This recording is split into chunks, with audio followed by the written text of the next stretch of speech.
Hi, Robert.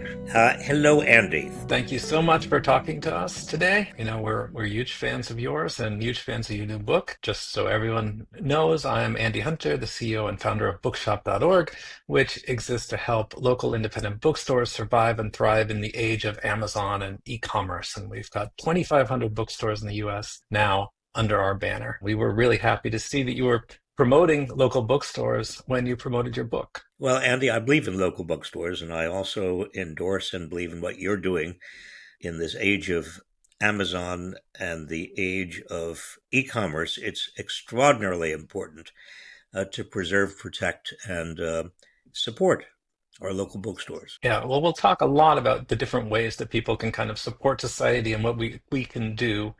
But before we get into all of that, I want to talk to you about the process of writing this book. You've written a lot of books, and some of them contain autobiographical elements, but is this your first true autobiography? It is, and I think it's my first and my last.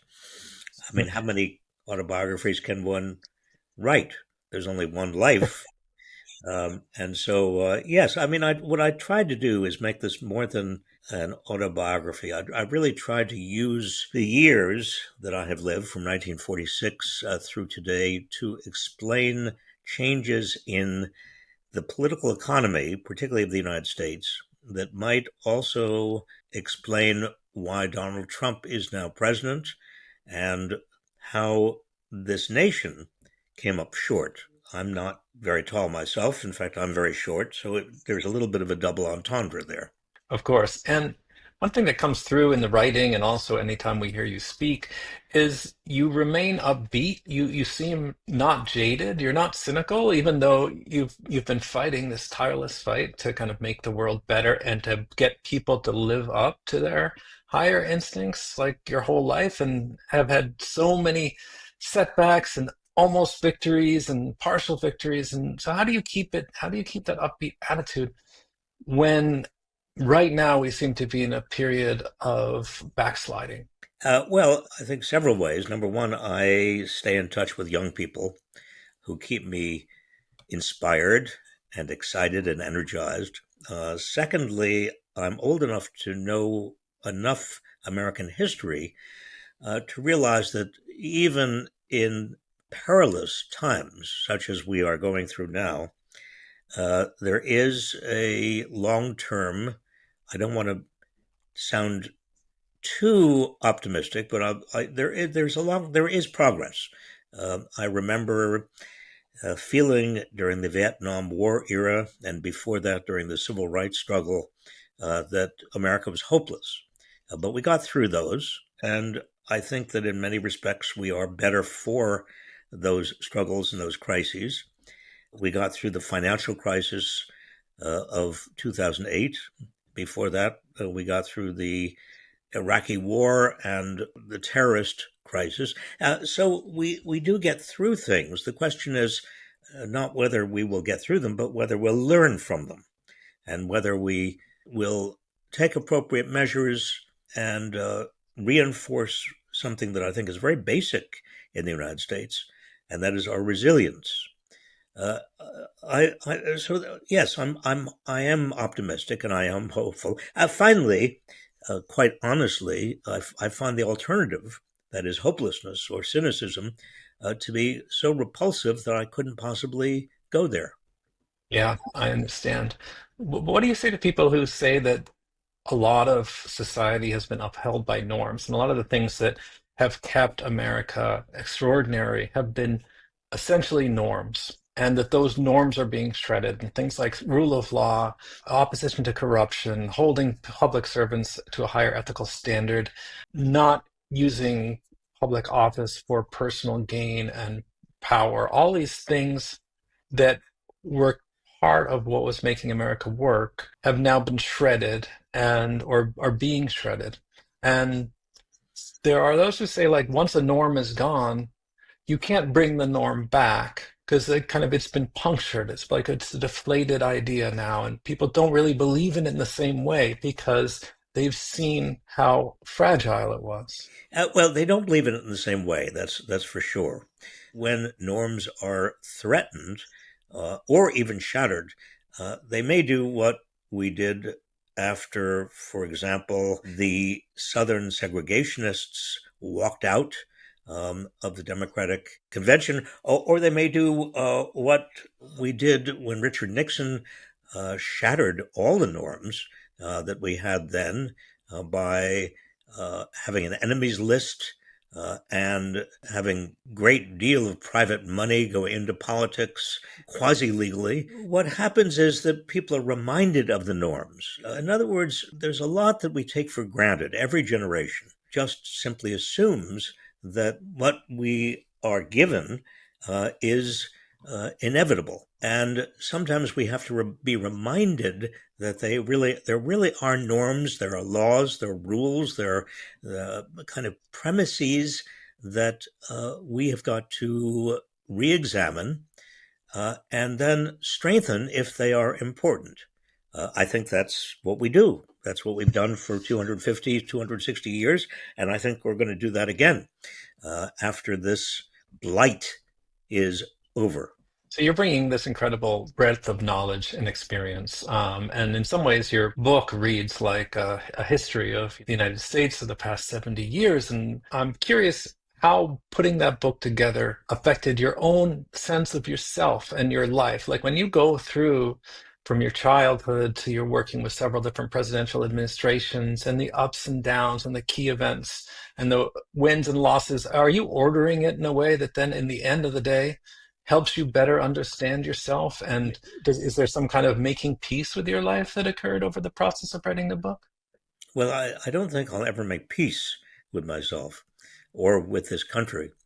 But undoubtedly, the process of writing something that is both autobiographical and historical and deals with a critical period of time, which is from the Second World War to where we are today.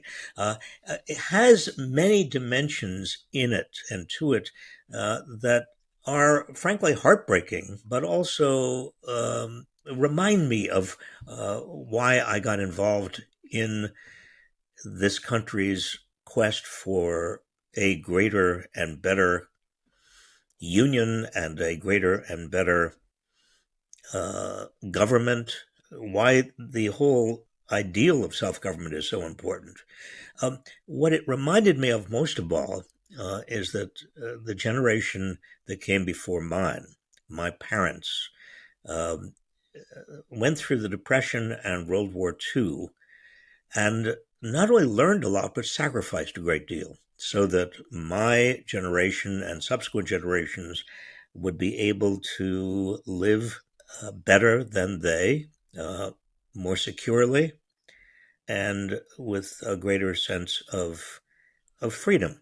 Uh, and I think that that generational view is very key. I did not have it before I started writing this book. I didn't really feel or fully understand what legacy my parents and their generation gave to my generation and future generations. I didn't see the largest middle class in world history created after the Second World War. And how starting in the 1970s and accelerating in the 1980s, my generation essentially, gave that up. I think that's the real core tragedy of our time and our era. Because by giving up that middle class, by accepting a shrinking middle class, and accepting a two-tiered society, which is what we have now, we laid the foundation for deep anger and ultimately Donald Trump. The idea that there was a selflessness to previous generations, and then the generation that benefits from that selflessness taking it for granted. I think it's a very common complaint, like with people who disparage the boomers or talk about like the situation that we're in now. And one thing that's in your book is the kind of corporate greed that became acceptable. So in general, you had a turn in the 70s and 80s to where what you call in the book the great U-turn. starting with the memo from Powell saying that businesses need to get involved in government because government is potentially going to either aid them or limit them, and that spread into a kind of a culture of greed and selfishness that has increased this inequality. Do you think that the new generations are more aware now that that has come to its logical conclusion and we're in the situation that we're in now? Where are you finding your students are falling on this? Like, are they going back to the idea of a selfless generation and trying to build a future for everybody? Or have a kind of the seeds of self-interest been sown so deep that it's difficult to return to prior ideals? Well, obviously, it's hard to generalize about a generation, particularly young people today, who represent, a wide variety of viewpoints and interests. But I think it's fair to say, and I've been teaching now. I've formally retired, but I'm still teaching, and I've been teaching for 43 years, 44 years. I think it's fair to say that today's young people, and I'm going to talk about people who I teach and know very well between the ages of 18 and their mid 20s, are more committed and dedicated to social justice, to democracy, to a better society and a fairer society than any generation I have taught up until this time. And let me just also say that they understand that money in politics, beginning with, as I talk about in the book, the Powell Memo of 1971, and gaining greater and greater power in our system, corporate money mostly, but also the money from the very wealthy, which ratcheted up over the last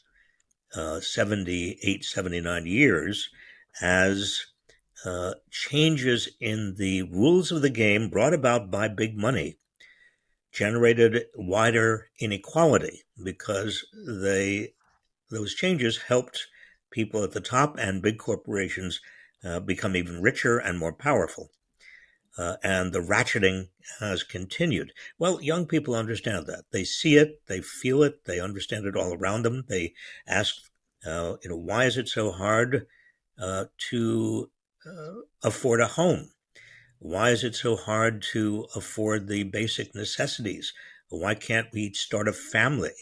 Why do we need two wage earners and then cannot even then afford childcare? So we dare not have children.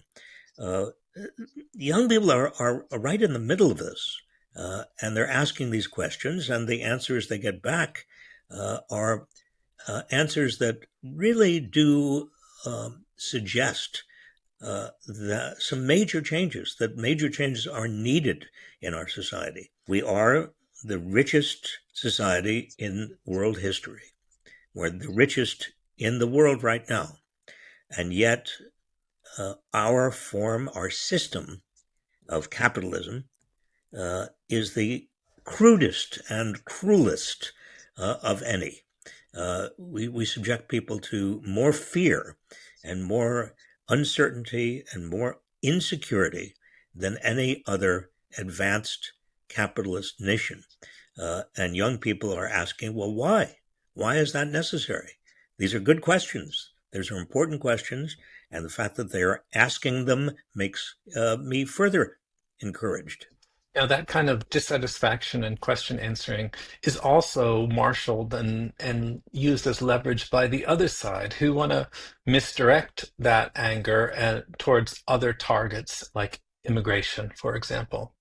So, how do you try to make sure that the general public and the voting public correctly identify who should be the targets of their anger and what does need to change and not get misdirected and led down a path that'll ultimately make things worse?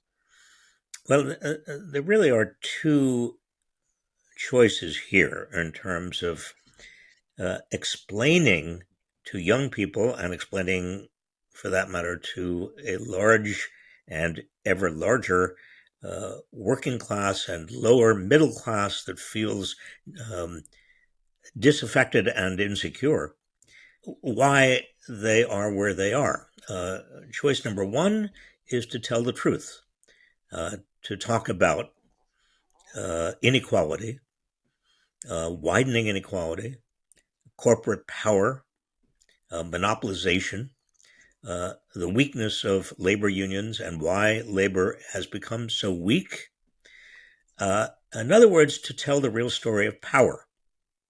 The alternative is to do what the current administration is doing and many Republicans are doing, and that is to tell a story about cultural threats, starting with immigrants, going through uh, people who look different, act different, have different sexual orientations or preferences, people who may have different faiths or different skin pigmentations, and make them the enemy, make them uh, the supposed reason why these stresses are so great. The first is the truth. The second is a vicious lie and a very dangerous lie.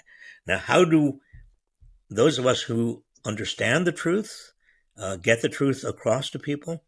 This is where writing comes in. This is where books are very important. This is where education and what happens in classrooms, but what happens on social media and in every other form of media is so important. The truth has got to dominate, and we are in a period of time where a lot of money uh, is being spent to try to dissemble and lead people uh, into uh, into the wrong down the wrong path, into a kind of cul-de-sac in which uh, they substitute hate and hatefulness and bigotry for what must be a basic understanding of our political economic system and how it's got so uh, off course. It's like misdirection, and it's the same story. It's been this kind of misdirection has been going on for time immemorial, and the kind of old adage of follow the money is still true. Like who has financial and economic incentives to keep things at status quo or to accelerate the status quo? And the more that they get you to look at like trans athletes instead of what's really going on and what really matters, the better off they are. And they just want to keep veering the conversation over. But it is the old technique of divide and conquer, and the this what I see over and over again is as inequality widens, as we have a billionaire class, uh, they really have every interest and every incentive to have us, the rest of us, the bottom 95%, 98%, angry with each other, so that we don't actually ever look upward and see where all the wealth and power have actually gone to. We don't look up and see the oligarchy. Um, and they don't want us to look up and see the oligarchy because they're afraid of that a majority, the vast majority of people, um, would uh, react rationally and destroy the oligarchy. I have a question about this kind of enormous influence that the billionaires have or the business sector has, because I always thought it was more powerful. And now that I see Trump doing things that are opposed to the pharmaceutical industry's interests, like knocking down the credibility of vaccines, or opposed to the interests of trade, like tariffs, whose fundamental justification seem to be how can I make the world grovel at my feet, not what's in the financial interests, even of these huge multinational corporations. Like, why isn't the moneyed interests standing up to Trump more when their interests are threatened? And you can make the same argument for like Harvard University or Columbia. Like, why hasn't there been more resistance by people who have skin in the game and these institutions that have lobbyists and so much power when Trump is enacting policies that only benefit him? Well, the short answer is they're scared. The more complicated answer is they feel that they have more to gain by surrendering to him and currying favor with him than they do by resisting him. And what he has done, as demagogues and tyrants have done through history, is to continue to pick off various people and various institutions uh, in order to demonstrate his ability to both harm them and also alternatively reward them. So you have, for example, Amazon, Jeff Bezos. Um, I don't know what his politics were before, but clearly he saw the writing on the wall very early on. He bought the Washington Post, and he made sure that the Washington Post, which is read mostly in Washington by the movers and shakers in Washington, made sure that the Washington Post editorial board did not antagonize Trump by endorsing Kamala Harris, that they continue to write editorials that are promoting of Trump's values, and also that uh, he and all of his interests are not harmed by Trump because he knows that antitrust laws, if they were enforced, and they have been enforced almost against him, could be terribly destructive of his business empire.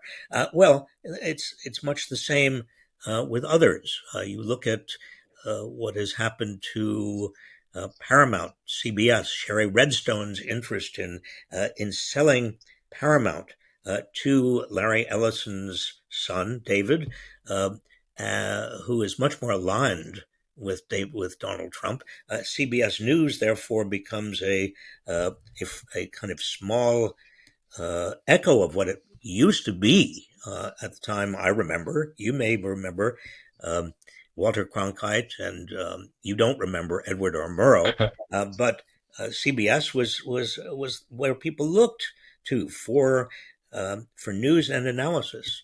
And you go through every place where in this country we look for information and reassurance about what our values are, and you see that Trump has uh, insinuated himself. The universities you mentioned, it's not just Harvard, obviously, but by going after Harvard, uh, the very exemplar of elite higher education.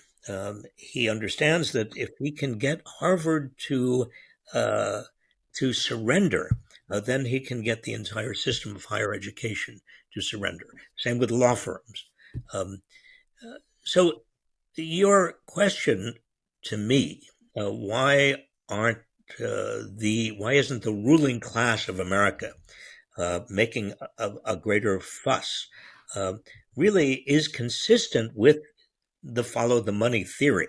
That is, it is easier for them and more profitable for them to bend their knee to Donald Trump than to resist Trump. And it kind of plays into a theme of your book and your career, which is that divide and conquer and pursuit of individual financial gain at the expense of the collective interest. And if there was a little bit more, not even an emphasis on collective interest, but just a more of an appreciation of it, we could all be better off. And that the American businesses that have benefited from stability and a rule of law and a prosperous middle class are ultimately going to be harmed overall by the dissolution of those things. But if an individual has or single business has room to profit, then they can be used as a wedge to divide and conquer and undermine that collective influence that could help broadly. Exactly. Now, after the Second World War, Andy, American business, the biggest businesses in America, having gone through war and depression with everybody else, did feel some degree of social responsibility. And it wasn't just PR. I mean, large American businesses um, repeatedly decided um, that they would stay put in their communities, that they would work with organized labor, that they would actually respect and build upon the norms that came out of that wartime experience. Uh, but memories fade, and you got a new crop of financial entrepreneurs by the 1980s um, who felt that the role of the American corporation was to maximize profits and shareholder returns above everything else, and that all of the other stakeholders, the communities and consumers and labor and everybody else, was uh, they were irrelevant to the goals of maximizing shareholder returns, and so that played into the same kind of lack of concern for the common good, that turning their backs on that legacy, that very important legacy we had been bequeathed by previous generations, and we had the greed is good era, which is still with us. Uh, that kind of excessive, righteous, um, demanding individualism. Uh, and you see it at the top of every corporation. You see it among the billionaires now, uh, who feel no real responsibility to the country. They feel primarily a responsibility to themselves and maybe their corporations, and their to the extent they have any ideology at all, it's an ideology of making as much money as they possibly can in the shortest amount of time. At the same time that they're saying that they want to maximize shareholder value, they have become shareholders much more than they were before. Like CEOs and management have stock options, like their own financial benefit correlates so closely with shareholder benefit that to say like what I'm doing is what in the interest of the shareholders and those are the people who I need to care about, um, is pretty self-serving as Of well. course, it's very self-serving. They most of their compensation now comes in shares of stock. Elon Musk is exhibit number one. So, as somebody who's been kind of fighting these trends your whole life, trying to enact policy, working with several presidential administrations, like what was your favorite time? Like, what time in your life did you feel like you were making the biggest difference? You were making an impact. You were working with people who you thought were brilliant, and you were like the most optimistic about the chances for change. Well, that's a good question. I'm not sure that um, my periods of optimism over the last 75 to 80 years correlate with my own uh, sense of agency or efficacy. I was very optimistic, as was much of the rest of the country, after John F. Kennedy was elected president. Um, and then when LBJ enacted the Civil Rights Act and the Voting Rights Act, um, it seemed to me that the country was moving rapidly in the direction it should be moving. Uh, I was optimistic when Barack Obama was elected. It seemed to me amazing and remarkable that we finally elected a black person, and I admired much about Obama. Now, uh, having said that, I also witnessed what happened to LBJ. He got us, and also JFK. They got us mired in one of the most destructive wars we've ever been in, and one of the stupidest wars in Vietnam. that consumed thousands of American lives and hundreds of thousands of lives of Vietnamese people. And then I saw Barack Obama, in terms of the financial crisis, side with the banks and not with homeowners who were underwater, and millions of whom lost their homes and their savings and their jobs. Uh, so, have I been optimistic and happy about about an administration that we've had in Washington? Well, briefly, and my hopes have very often been dashed. Um, when I joined the Clinton administration in 1993, that's when I was sworn in as Secretary of Labor. I was also very optimistic. I thought I had known Bill Clinton since he was. We met when we were both 22 years old. Um, I felt that his values were the right ones and were closely aligned with mine. I discovered, to my chagrin, that was not necessarily the case. Um, he came under the influence of Wall Street, big finance, and we didn't achieve what I had hoped we would achieve. And now, even people who seemed like they were on the other side, like Larry Summers, is like an ally compared to the people who are in charge now. Compared to Yeah. everything is relative, Andy. The underlying question is, is it worth continuing to fight? And the obvious answer is, to me, is yes. All of us are have to be fighting for the Constitution, the rule of law, social justice, and democracy. If we aren't, then I don't know what we're doing. So let's talk about that. The end of your book has some chapters like reclaiming patriotism, reclaiming a democracy, that kind of stuff. Like what message do you have for your students and for people who read this book about like how to keep carrying the torch and how to keep things moving in the right direction, even when things are seeming currently a little bleak? Well, number one, I tell my students, uh, it's okay and understandable to be pessimistic about the immediate future. I don't think we've seen the bottom yet when it comes to the Trump administration, for example. But I urge them not to be cynical, not to lose hope, because if you become cynical and hopeless, then we lose everything. Then the fight is over. Then the regressive forces that want to pull us backwards in time, really do inevitably win it all.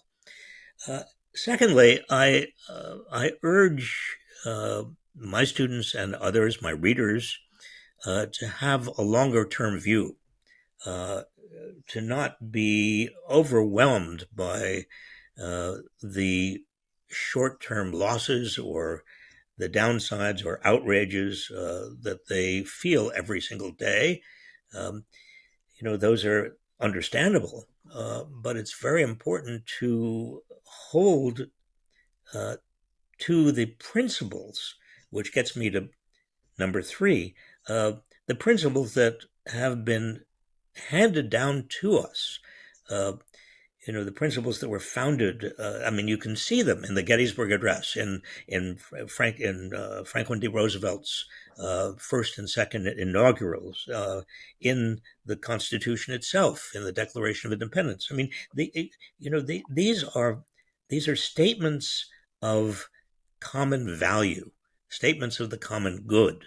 Um, what I believe binds us together as Americans is not the color of our skin or the creed or our religious convictions or whether we were born here. No, what binds us together are the ideals that have been handed down to us in these founding, extraordinarily important documents that record in beautiful prose what we do believe and why we believe them. And it's not just Lincoln, obviously, or Franklin D. Roosevelt, or the founders of this country. It's also people such as Martin Luther King Jr. and his "I Have a Dream" speech. I mean, it's important that we read and reread these extraordinary documents that remind us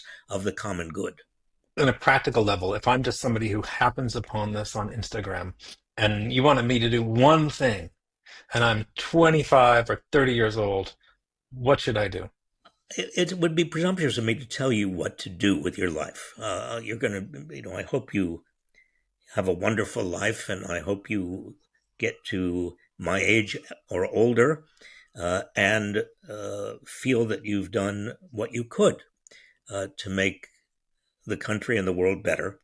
But as a practical matter, there are some very important things that need to be done. One of the most important is to get big money out of politics. And that's not as difficult as it may seem. And if I were 22 years old again, I might dedicate myself to that simple proposition. So let's talk about you now. You finished this book. I think it's doing quite well. At least it's doing very well on bookshop.org. And supposedly you're retired from teaching. It doesn't seem like you're retired. Compared to, you say your dad spent 30 years playing golf once he hit 65.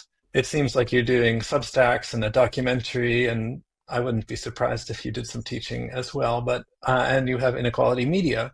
Can you tell us a little bit about everything that you're doing to keep busy in your quote unquote retirement? Well, it's not so much to keep busy. I just I am an educator at heart, and so all of these activities, although they seem pretty varied, they're all about teaching, and hopefully they are generative and they inspire learning.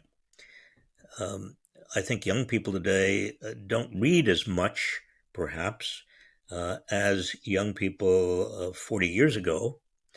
Uh, and so I've spent more time than I ever expected to be spending on social media, uh, doing videos and various other things, or writing Substacks, which are short essays every day. I enjoy it, but I also find that it is a way of uh, helping people understand what's happening in the world and in America. So yes, I mean I don't feel like I'm really doing much different from what I did before I was so-called retired. I hate the term retired.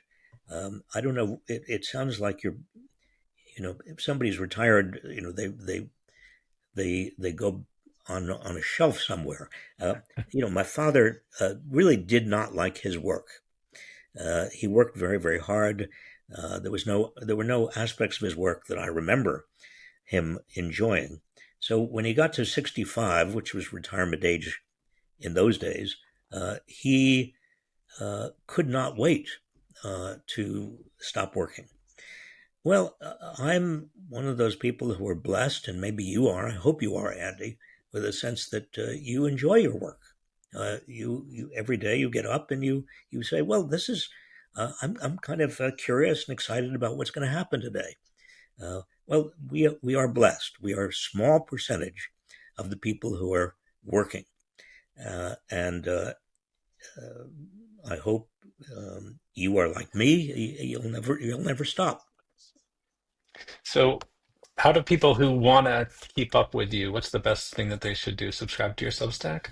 Well, that would be certainly one way to keep up with me. Yeah.